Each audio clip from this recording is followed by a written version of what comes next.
Sylvia and me. Sylvia and Sylvia me. and me. Sylvia and Sylvia. Sylvia and me. Sylvia and Sylvia. Hi, I'm Sylvia Beckerman, host of the podcast series Sylvia and Me, conversations with extraordinary, inspiring women.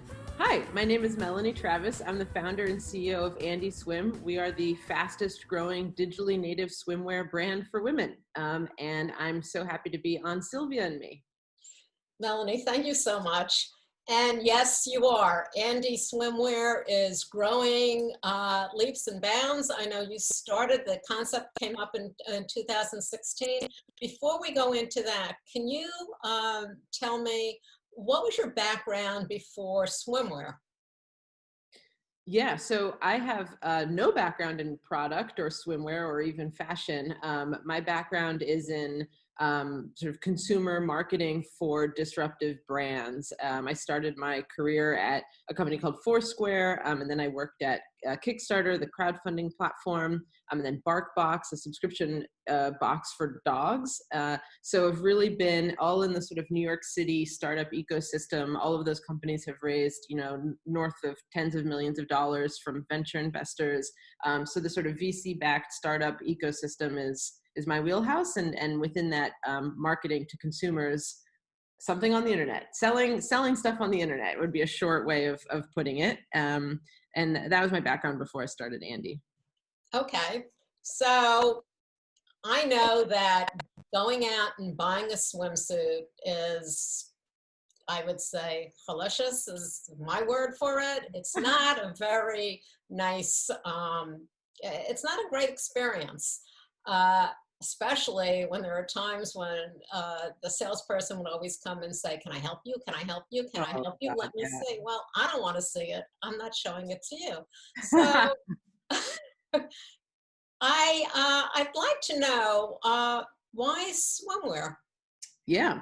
So, given my background at startups, I kind of understood how you start something. And I really wanted to start my own thing, but I sort of struggled to find an idea. And then in the summer of 2016, I was going on a work retreat with BarkBox to a lake in upstate New York. And I had exactly the experience you just described in terms of looking for a swimsuit. I just struggled to find something.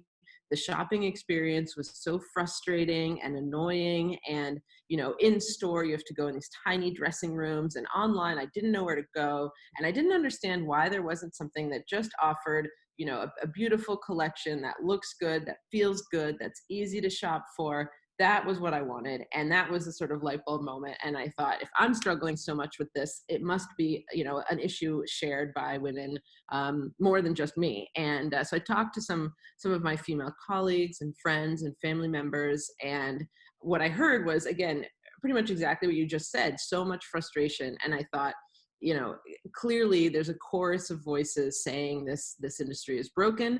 This is the idea that I'm going to pursue. I don't know how to make a swimsuit. I don't know anything about fashion. I don't know anything about production, but I'm going to go start a swimwear line. And it's with that naivete that I set out, and now here we are 3.5 years later in the heart of the garment district with a pretty strong brand. So so far so good. All right. So as you said, you had no fashion experience. You had technology experience. You had marketing experience. Right. And you kind of knew that you wanted people to have a good experience, swimwear.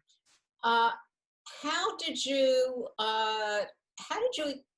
decide to start? Where was your first, what's the first starting point? Because everyone has a lot of ideas, but how did you start it? What was the first thing you did? Yeah, it's always hard to know where to start with something. I think in my case, I mentioned I had worked at a company called Kickstarter, which is a crowdfunding platform for creative ideas. And so I decided to do essentially a crowdfunding campaign for this idea. I wanted to see if other women, yes, I talked to women, but would women pay for something? And so I basically wrote out my idea, a curated collection. At the time, it was just going to be 3 one-piece designs, just as sort of simple and curated as you can be. And I wrote out the idea, and I hired a friend who's a sort of sketch artist to sketch out some basic concepts for some one-piece swimsuits. And I put it up on a crowdfunding campaign, and I said, look, the idea would be, black, navy, just real classic. Would you be interested in buying this? If I raise, I think I'd set a goal of maybe $20,000 or something. If I raise $20,000 from women over the next 3 weeks who sort of raise their hand with their wallets and say, yes, I'm interested, then I will figure out how to do all of this, because I'll have a little bit of seed money, that $20,000, to go out and start. And if I can't succeed, then that's fine. I'll go, I'll keep my day job. And within 3 weeks, had raised well north of the $20,000, and women were coming out of the woodwork saying, please start this company. So with that little bit of money, I basically started calling everyone I could on LinkedIn, friends of friends, anyone who knew anything about fashion and product and design and supply chain, to just learn. I tried to give myself a crash course in how to do this.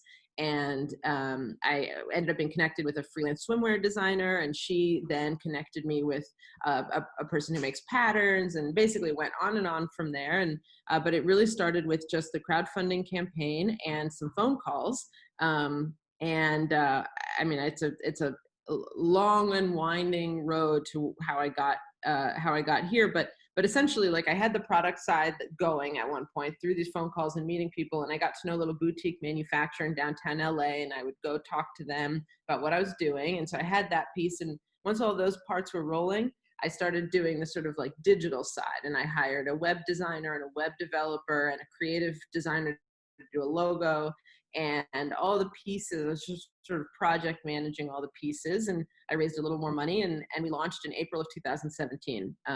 Roughly 7 months after I had the idea. So I know that one of the things that a lot of people try doing, especially if they're starting something on their own, they want it to be theirs, and they're afraid of sharing that with anyone. And then they take on so much, and they look at their revenues instead of looking what it's actually really costing them. I understand that you knew that you didn't have that fashion know-how. So you actually did something that most people wouldn't do. You found a manufacturer. I did, correct. Because I don't have that know-how, and because I wanted to really be able to scale the business, I wanted to find a manufacturing partner who could really partner with the brand and not just be a sort of traditional, I pay you for this and then you do that. I wanted the manufacturer to have skin in the game and really care about the product and the materials and all of that, and be deeply incentivized. And so I essentially went door to door here. I'm in the heart of the garment district in New York City. And I essentially went door to door, meeting all the major manufacturers and pitching them on this idea. Like, look, I'm a great e-commerce marketer. I understand consumer behavior. I understand building brands on the internet. You guys are sort of world-class swimwear manufacturers. Together, we could have the potential to build truly a generation-defining swimwear brand. And major manufacturers in this day and age are really all looking to have a foot in e-commerce. They're really excited about the space, and they're primarily wholesale businesses, but they'd love to be more digital. And so I think that pitch resonated, and I ended up striking a deal with a great manufacturing partner. I'm actually in their sort of global headquarters here in New York City. We have our own little office here, and it's been a wonderful partnership, and they have scaled with us all the way. And we can pretty much scale to the moon with these guys. So it's been great. And they really know and understand swimwear manufacturing. So they make a very high quality product. And especially when there's a global pandemic like COVID, they're so diversified with factories that we didn't even have any sort of supply chain interruptions. So it's not like we're operating a tiny little mom and pop thing here. We're able to, even though we're a small and growing startup, we're able to sort of navigate global pandemics with the size of a major player behind us. Well, speaking to that, even though you're a technology background and e-commerce, you're a very successful startup right now. But how did it feel? I understand that you had some glitches in building the software because you wanted to do your own, website, Yep. definitely. Tell us the story about when you actually hit the sold out one of the styles that you had. What happened? Oh yeah. So we have are you referring to the Mykonos when that yeah. So the Mykonos, I mean, has been the suit that we have struggled to keep in stock because we just didn't anticipate how popular it would be. And we sold out of it way too fast. We definitely thought that something was wrong with our site. We didn't understand why people couldn't check out. And I could not believe that they would all have been sold out like that. And so we put a little button on the page saying, notify me when it's in stock. And we thought, okay, we'll get another shipment in and we'll see what happens. And when the shipment came in, because this is also, there's a lot of technology that happens behind the scenes. When a shipment comes into the warehouse, it's loaded through a number of devices and uploaded onto our site. And there's no human that really touches any of that. So it was probably the middle of the night. We didn't know what was happening. And I woke up to just a massive, it was our biggest day in the history of Andie. And it was out of control how much sold so quickly. We sold out right away again and had all these angry people saying, like, we got this email, at 1 a.m. and by 9 a.m. it was all sold out again. So that's been sort of an ongoing struggle to keep that, it's a champagne problem. Okay. Now, swimwear. Usually when someone is shopping for swimwear and you look in the magazines, you see string bikinis. You see so many things that the regular, everyday woman really cannot wear. She might think at some point, but in all reality, I don't know anyone who really wants to wear that stuff. And it's really not geared towards women as much as what everyone else would like to see a woman in. Exactly. You've taken that to a different level. Yeah. Can you tell, so I understand that the design the initial designs came from you wanting to find something for yourself, and then of course asking friends and family what it is they would like to see. Yep. When somebody goes onto your website, you see a variety of different types of people, which you don't usually do. How did you decide to, one, come up with the first 3 or 4 styles that you did, and then to really want to make an experience for women a much better and a more comfortable and basically an empowering feel? I can't think of the word. Yeah, empowering Experience. Yeah, empowering experience. I mean, that's core to what we do, and that's always been the goal, really, from the beginning. When a woman is wearing a swimsuit, it's the most naked she will ever be in public. And as a woman, I'm acutely aware of this. And so the swimwear buying experience is sort of fraught with these sort of psychological, like, oh my God, how do I look? Da, da, da. And so, and then to what you were saying, the industry is still just totally overwrought with images of women in these string bikinis. I mean, still now, if you were to Google like women swimsuit in Google image search, you get women slathered in like tanning oil on like an uncomfortable cliffside that clearly has been directed and intended for the male gaze. And so, what I really thought we had the opportunity to do with Andie is create a company by women for women that changes the conversation and is really changes the way that women shop for swimwear and is with inclusivity as a core part of our DNA.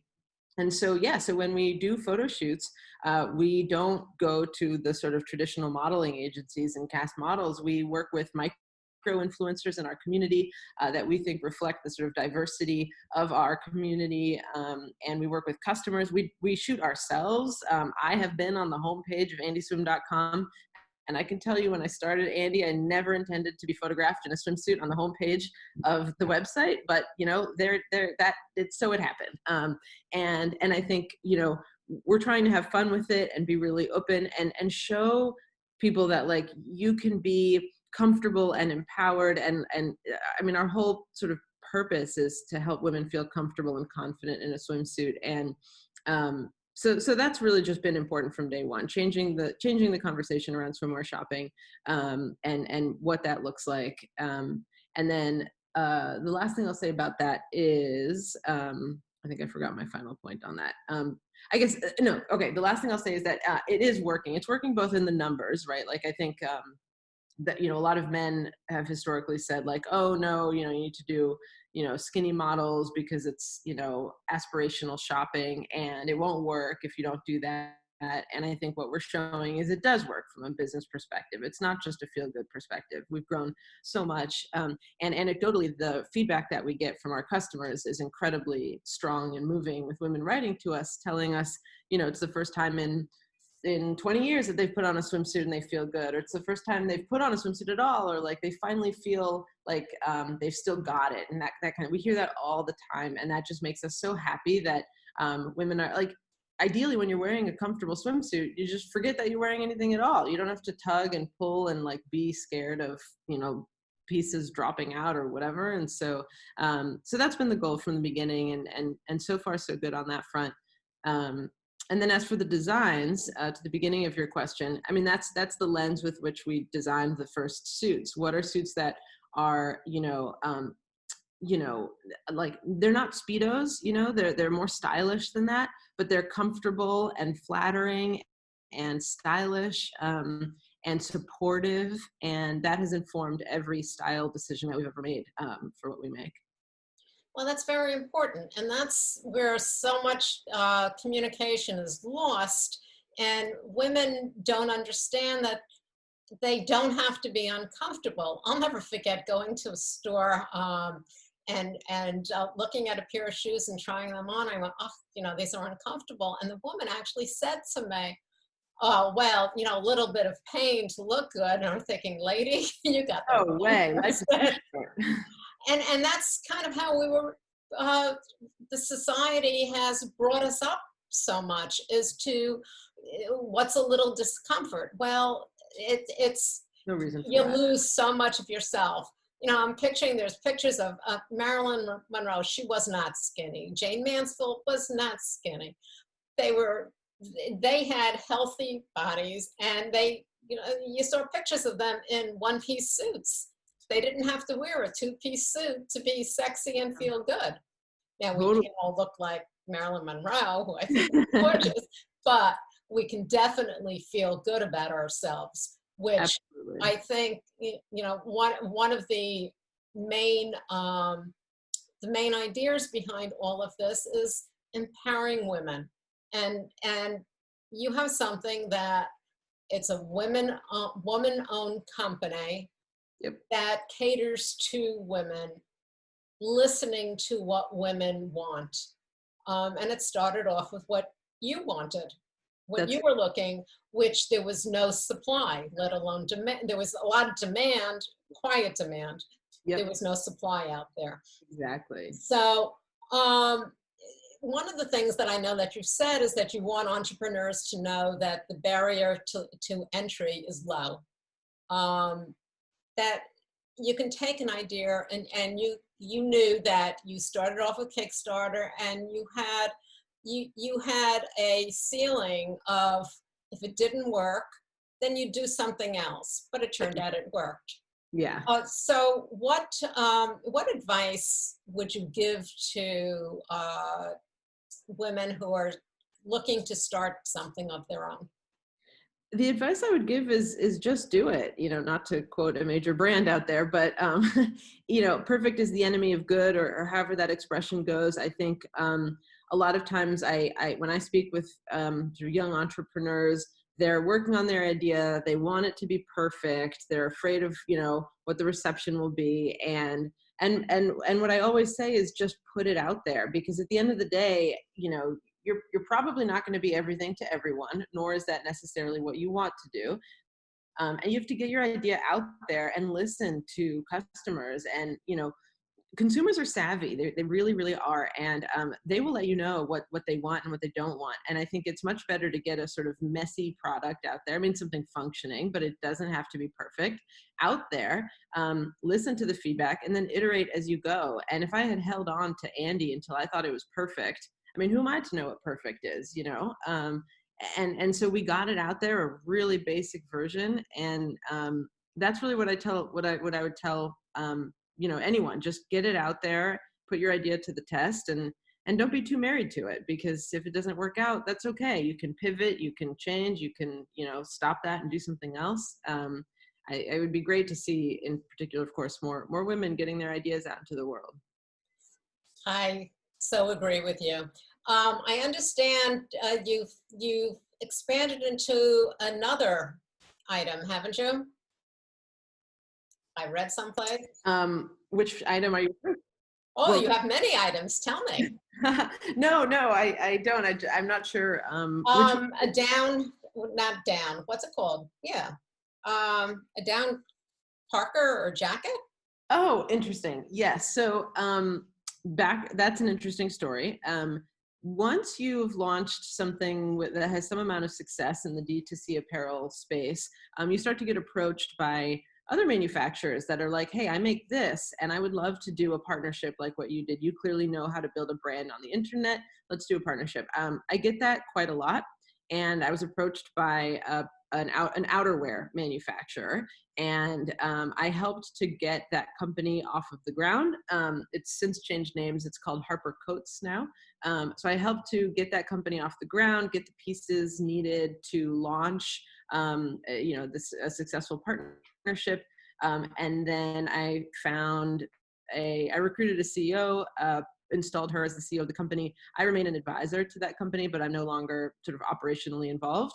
But I love doing that. And there's sort of a playbook. It's a little bit of a playbook, a little bit of like magic and gut feel that goes into it. And I think it's really fun to build businesses that that are born on the internet and that sort of disrupt major categories.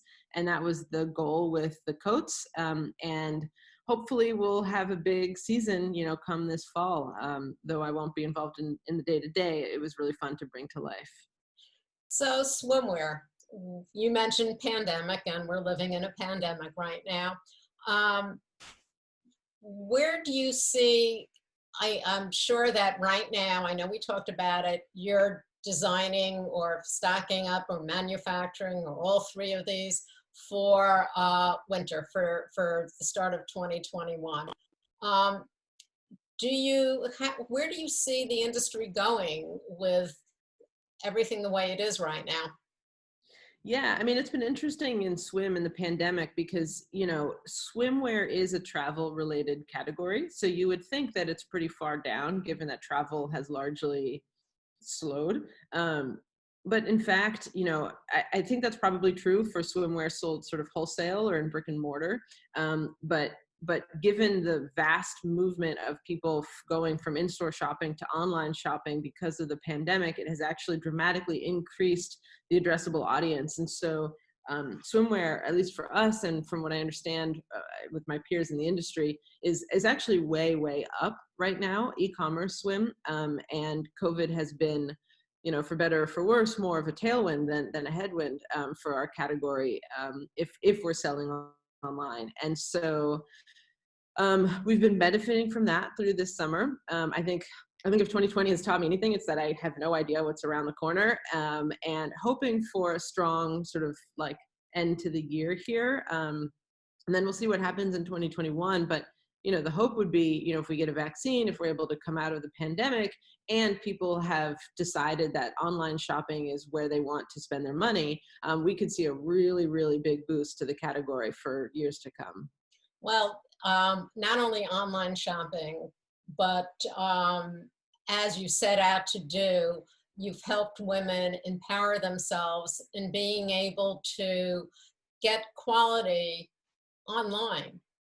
And you've got some experts within your company. When I say experts, really good people who understand women, who it's almost like being in the store with a salesperson, except you don't have to have that feeling of being uncomfortable. So I think what you're doing for women is a great thing, and probably sales during the pandemic, because it's almost like a fantasy.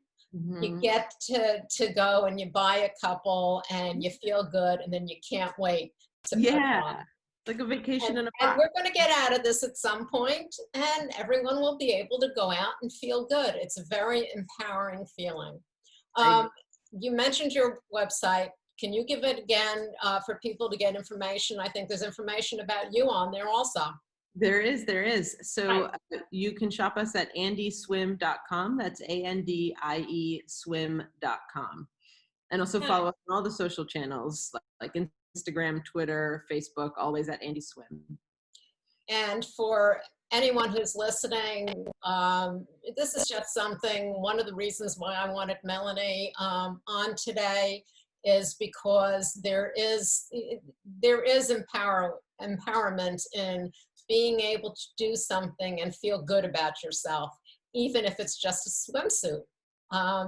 Hey, it's about time. It's about time. Melanie, thank you very much. Thanks for having me. You can find us on all of your popular podcast platforms. And of course, our website, sylviame.com. Stay safe, stay healthy, and stay tuned.